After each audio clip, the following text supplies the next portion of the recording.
What is your name and ethnicity?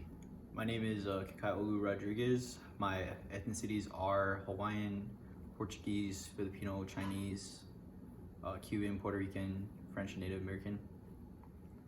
What are some of your favorite Hawaiian traditions? My favorite Hawaiian traditions is well, Hawaiians are like very like family oriented, so a lot of traditions involve just like a lot of mass gatherings. For example, like luau's, for example, just coming out with your family, having a good time and eating a lot of good food together. How would you say Hawaiian traditions are different than others? I think it puts a lot of emphasis on like it's not just like gathering of just about anybody, but just like about like the greater connection you share with members of your family and extended family as well as family friends.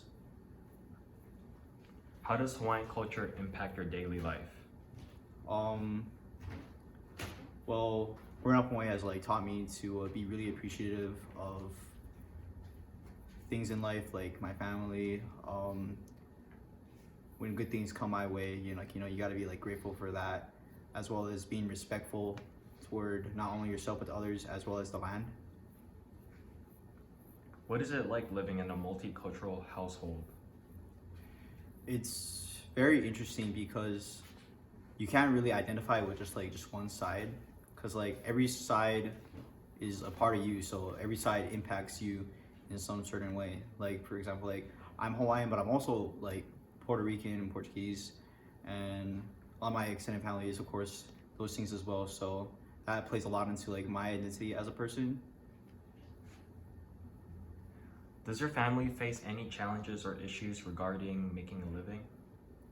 Yeah, and that's kind of like one of the biggest issues, like coming from Hawaii, especially because a lot of families they don't make enough money to sustain themselves living in a place like that. Like for example, one issue that affects not only me but a lot of other Hawaiians is the blood quantum, because the blood quantum meaning that, for example, to be able to apply to live on certain Hawaiian homesteads, you need to be like a certain percentage of Hawaiian, and this blood quantum is like you need to be at least 50% and above.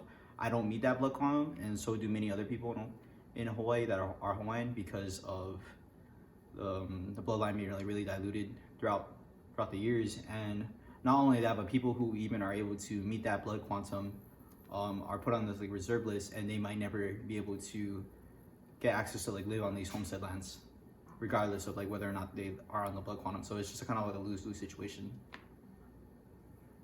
Have you faced any racial discrimination because of your ethnicity? Personally, I haven't experienced any kind of racial discrimination from my ethnicities, no.